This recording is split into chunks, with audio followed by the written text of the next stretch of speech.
ನಮಸ್ಕಾರ ನನ್ನ YouTube family, ನೀವೆಲ್ಲರೂ ಆರೋಗ್ಯವಾಗಿದ್ದೀರಾ ಅಂತ ಅಂದ್ಕೊಂಡು ಇವತ್ತು ನಾನು ನಿಮಗೆ ಒಂದು ಹೊಸ ರೆಸಿಪಿಯೊಂದಿಗೆ ಬಂದೇನೆ. ಏನಂದ್ರೆ ಗೋಧಿ ಹಿಟ್ಟಿನ ಬಿಸ್ಕಿಟ್ ಯಾವ ರೀತಿ ಮಾಡೋದು.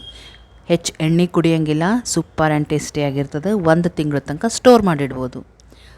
ಅದನ್ನು ಹೆಂಗೆ ಮಾಡೋದು ಅಂತ ಹೇಳ್ಕೊಡ್ತೇನೆ. ಈಗ ನಾನೀಗ ಒಂದು ಗ್ಲಾಸ್ ತೊಗೊಂಡಿದ್ದೀನಿ. ಆ ಗ್ಲಾಸ್ಲೇ 2 ಗ್ಲಾಸ್ ಗೋಧಿ ಹಿಟ್ಟು ತೊಗೊಳಿತೀನಿ. ನೋಡಿರಿ, ಈ ಟೈಪ್ ಒಂದು ಗ್ಲಾಸ್ ತೊಗೊಂಡು ಅದರಿಂದ 2 ಗ್ಲಾಸ್ ಗೋಧಿ ಹಿಟ್ಟು ತೊಗೊಂಡೆ. 2 ಚಿಟಿಕೆಯಷ್ಟು ಉಪ್ಪು ಹಾಕಿದೆ. 1 ಗ್ಲಾಸಷ್ಟು ಸಕ್ಕರೆ ಪುಡಿ ಹಾಕಿದೆ. 1/4 ಗ್ಲಾಸ್ ಅಥವಾ ಕಾಲು ಭಾಗದಷ್ಟು ಚಿರೋಟಿ ರವೆ ಹಾಕಿದೆ. ಸಣ್ಣ ರವೆ ಅಂತಾರಲ್ಲ ಅದನ್ನು ಹಾಕಿದೆ. 1 2 ಸ್ಪೂನ್ ಅಷ್ಟು ಎಳ್ಳು ಹಾಕಿದ್ದೀನಿ. 2 ಚಿಟಿಕೆಯಷ್ಟು ಏಲಕ್ಕಿ ಪುಡಿ ಹಾಕಿದ್ದೇನೆ. ಹಾಕಿ ಇವಾಗ ನೋಡಿರಿ, ತುಪ್ಪ ತೊಗೊಂಡೇನು. ಕರಗಿದ ತುಪ್ಪ ತೊಗೋಬೇಕು.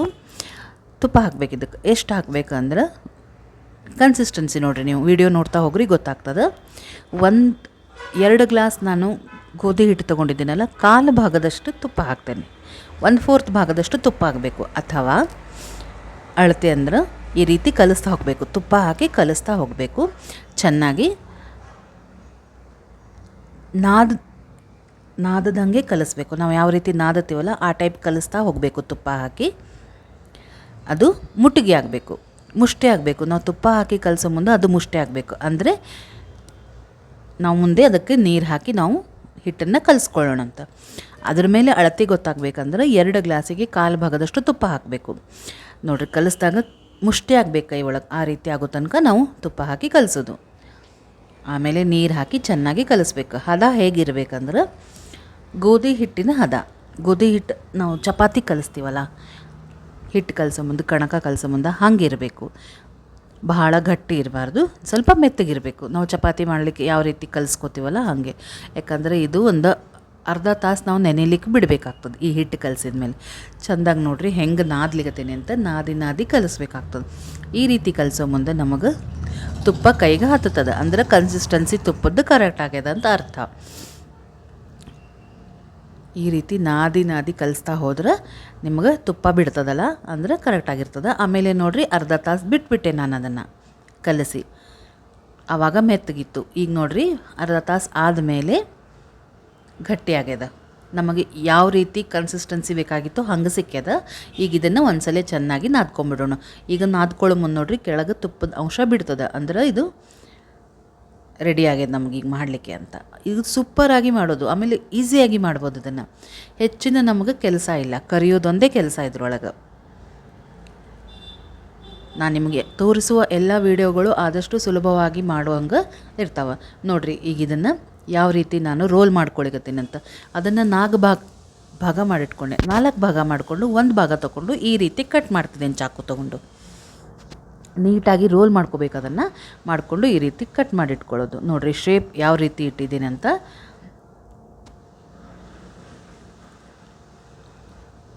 ನೀಟಾಗಿ ಇದನ್ನು ಒಂದೇ ಸೈಜಾಗಿ ಕಟ್ ಮಾಡ್ಕೋಬೇಕು. ತೆಳ್ಳಗೆ, ಆಮೇಲೆ ಒಂದು ದಪ್ಪ ಆಯ್ತಂದ್ರೆ ಒಂದು ಬೇಗ ಕರೆದ್ಬಿಡ್ತದೆ, ಒಂದು ಲೇಟ್ ಆಗ್ತದೆ. ಹಾಗಾಗಿ ಒಂದೇ ಅಳತಿ ಪ್ರಕಾರ ಇದನ್ನು ಕಟ್ ಮಾಡಿ ಇಟ್ಕೊಂಡ್ಬಿಡೋಣ ಅಂತ.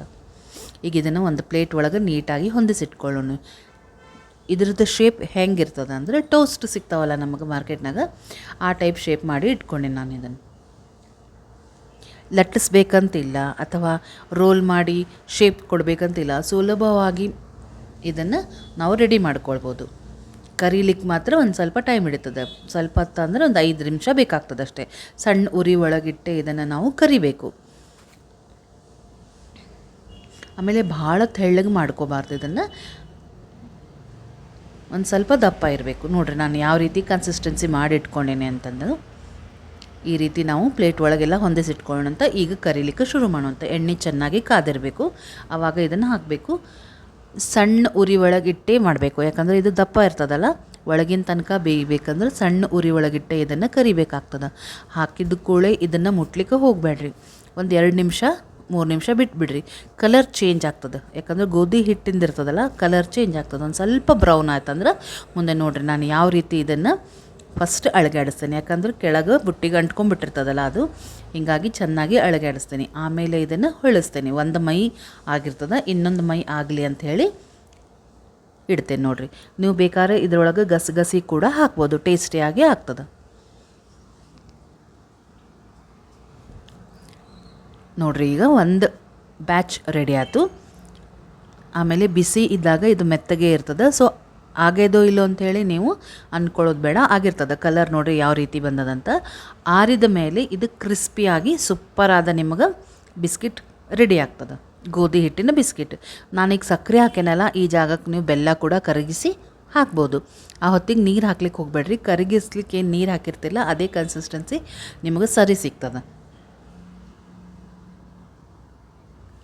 ಸಕ್ಕರೆಗೆ ನಾವು ಯಾವ ಅಳತೆ ತೊಗೊಂಡಿರ್ತೀವಲ್ಲ ಅದೇ ಅಳತೆನೇ ನೀವು ಬೆಲ್ಲಾಗಿ ತೊಗೋಬೇಕಾಗ್ತದೆ. ನೀವು ಯಾಲಕ್ಕಿ ಪುಡಿ ಹಾಕೋದು ಬೇಡ ಅಂದರೆ ವೆನಿಲಾ ಎಸೆನ್ಸ್ ಕೂಡ ಹಾಕಿ ಮಾಡ್ಬೋದು ಇದನ್ನು. ನೋಡಿರಿ ನಾನು ಸೇಮ್ ಅದೇ ರೀತಿ ಇನ್ನೊಂದು ಬ್ಯಾಚ್ ಕೂಡ ರೆಡಿ ಮಾಡಿಕೊಂಡೆ. ಟೋಟಲಾಗಿ 4 ಬ್ಯಾಚ್ ಇತ್ತು, ಅದರಲ್ಲಿ 2ನೇ ಬ್ಯಾಚ್ ನಾನು ಮತ್ತೆ ನಿಮಗೆ ತೋರಿಸ್ಲಿಕ್ಕತ್ತೀನಿ. ಈಗ ಅದನ್ನು ಎಣ್ಣೆ ಒಳಗೆ ಹಾಕಿದೆ. ಫುಲ್ ಸಣ್ಣಿಟ್ಟೆ ಕರಿಬೇಕು, ಜೋರು ಮಾತ್ರ ಮಾಡ್ಲಿಕ್ಕೆ ಹೋಗಬೇಡ್ರಿ, ಒಳಗಿನ ಸೈಡ್ ಬೇಯಂಗಿಲ್ಲ ಅದು.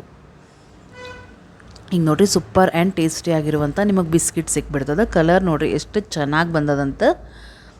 ಇದು ನೀವು 1 ತಿಂಗಳ ತನಕ ಸ್ಟೋರ್ ಮಾಡಿ ಇಟ್ಕೋಬೋದು. ಏರ್ ಟೈಟ್ ಡಬ್ಬಿ ಒಳಗೆ ಹಾಕಿಟ್ಕೊಂಡ್ರೆ 1 ತಿಂಗಳ ತನಕ ನಿಮಗೆ ಚೆನ್ನಾಗಿ ಸಿಗ್ತದೆ. ಇದು ತಿನ್ಬೋದು ನೀವು. ಇದನ್ನು ಹೆಂಗೆ ಅನ್ನಿಸ್ತು ನಿಮ್ಗೆ ಹೇಳ್ರಿ.